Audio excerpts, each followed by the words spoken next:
Hello, my name is Riley Johnson, and I am recording my video for Team AFK Games, Cryptid version 0.33. This is the version we submitted for our build, so that is the version I'm going to record on. We are past that as of now, but I'm going to be recording with this version.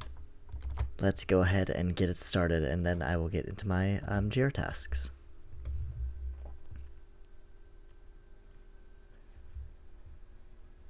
Let us just quickly get to the main menu.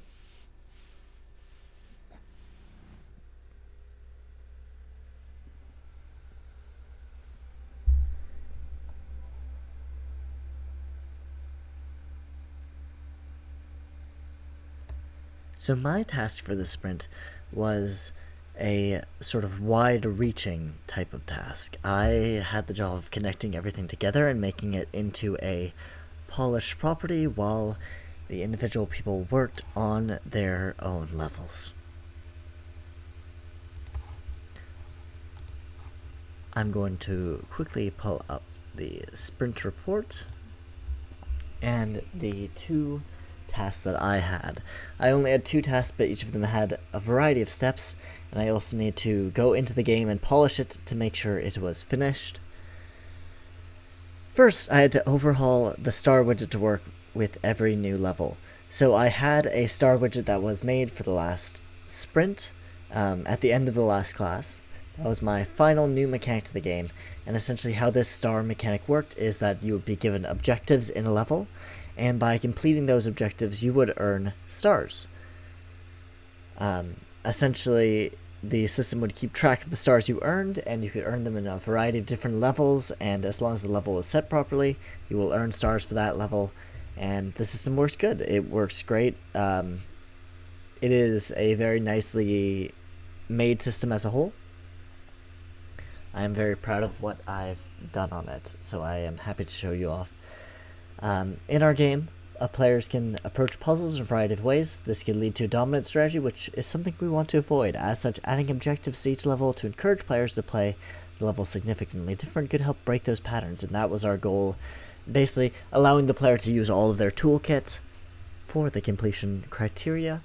I had to connect every level to a main map, a main hub map, have stars be demonstrated from the main menu, so when you're outside the level you can see how well you did on each level. Sort of like a mobile game, if you have played a level-based mobile game where they have stars displayed at the front screen for each level that you've played in order to encourage you to go back and replay them. Make each level have a unique one that focuses on the main level mechanic. That one was not fully implemented as of yet, since people's levels were submitted to me a little bit later than I thought they would be, but that is something I will be working on for the next sprint, so that was one thing I could not properly implement. And make each level display the results properly. At the win widget, which happens at the end, it will display the tasks and it will display the stars, and it will properly assign each one to each thing. I also had to create a star level where players can use their stars. For this, I used the old toy box level that we had, and I updated it to include this star store onto that level, because I think having a toy box level is very important, and it could be cool to have the toy box level but also make it a cosmetic shop as an example. I wanted to add a shop where players can spend the stars they earn through various levels. This will encourage players to replay levels and keep players using all the skills provided to them. So I created a small walkable level that's only accessible through the level select. So this is not a level that's tied in via pressing next level. You can never get to it that way. I added purchasable minor cosmetics to encourage players to get stars, and added I did not add minor stat increases. I playtested with this, and I had this in the original implementation, but I figured it would upset the balancing in some other levels, so I decided against it. Of course, we could do it when all stars are collected, but I didn't want to take too many chances or risk too many things in our game, so I kept it as a cosmetic upgrade for now. Alright, let's get into showing you those things then. So as we start, we see that the map from the previous sprint is gone. That's because we have completely new levels now. Our levels are now reworked to include all our mechanics and to include them in a logical order so that things are displayed in order of introduction, practice, and mastery, and are implemented in subsequent levels as such. So we have introduction levels for enemy, and then we have introduction levels for traps, which includes the enemy, and so on and so forth, with all our things having logical connections to the previous thing. We have 3 floors. These zones are each going to have a map. The art is just not here yet. I will be working on that in the next sprint, just having a sample art be there to display things for now. But essentially, the player is going to progress through all these zones and collect as many stars as they can in order to succeed. That being said, let's go ahead and jump into a level real fast and show you. We'll jump into level 1.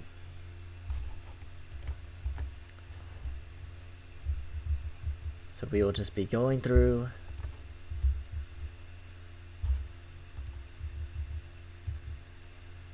Oop, sorry, that's the unlock camera, not the end turn button. You can see we have bonus objectives displayed here. Complete this level in under 5 minutes, complete this level with full health, and stun the enemy in this level. These are all things we can do, and all things that are and have been introduced in this level. So we will do them.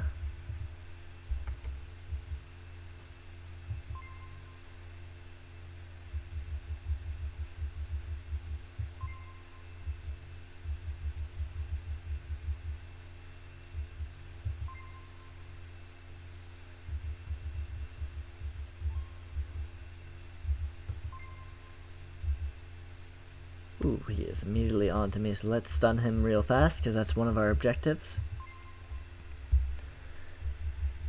And now we know we have accomplished that, so when we get to the end we will be able to see. Now we just have to get there with full health, which is easy enough to do.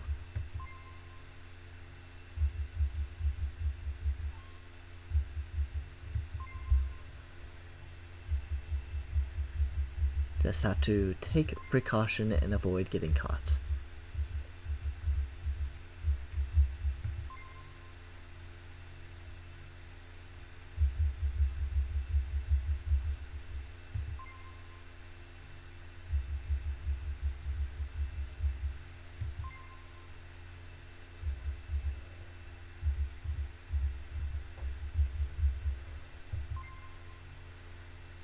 Alrighty, now we have enough movement to get past him. And we will go to the end here in 2 minutes. You see we have 3 stars displayed here. We have 1, 2, and 3, and they're all next to these texts. Each of these texts are generated. Right now I have it in the wrong sort of text box. I would like it in something that's not editable, because that is a little strange. But this was the best way I could find to display them. So this is what we have for now, but I will update that to make it a more in-depth display. Alrighty, let's just go back to main menu real fast. Because we got the stars in the level, but how will they display on the map? See, all our stars, once the level is won, and are displayed in WinWidget, what WinWidget does is it checks which level we are currently playing.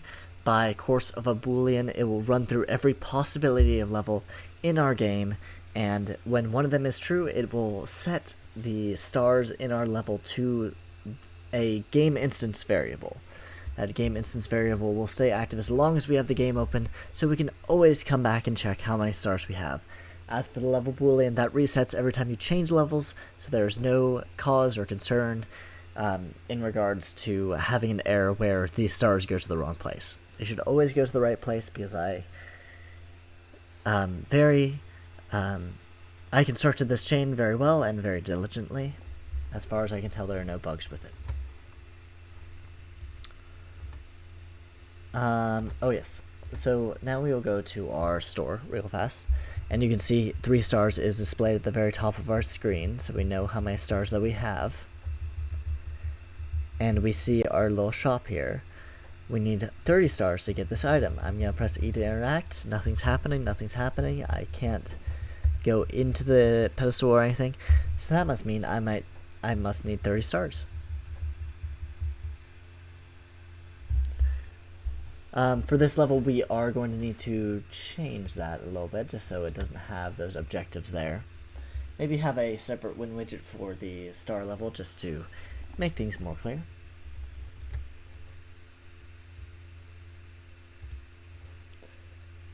But once 30 stars is collected, you will be able to see that we are able to get that item, and we will have it regardless of the level we go into, because that will now be, upon loading any level, it will check if we have gotten the collectible on our back. If so, it will make the item visible and just have it permanently be visible on our character. So that will save regardless of level we are in, because it will go to a game instance setting and make that true as well.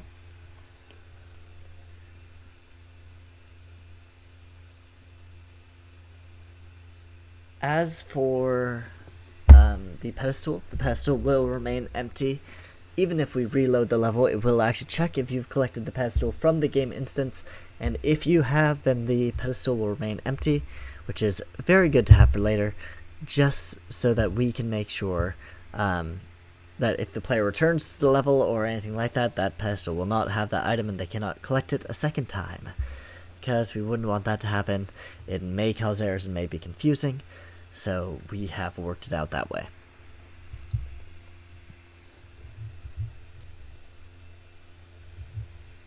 But that is all I have worked on in this game. I'm sorry my audio didn't record last time. I wasn't being careful enough with it, and now I have my audio in full display. Hopefully this is well enough to show you what I've done this week.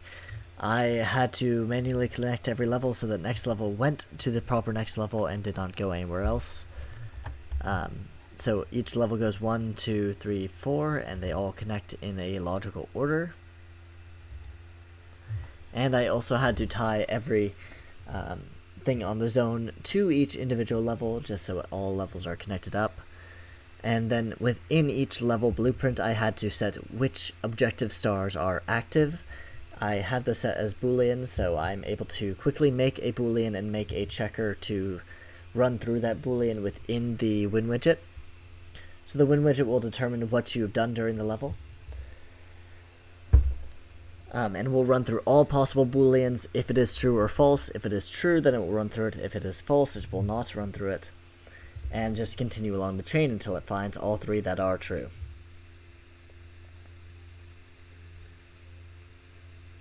But that is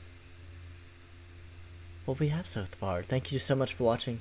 I have been Riley Johnson, and I hope this video has been informative and enlightening as to the process that I used to create the things in this game. I am looking forward to continue on my sprint and to make more exciting games. Thank you so much.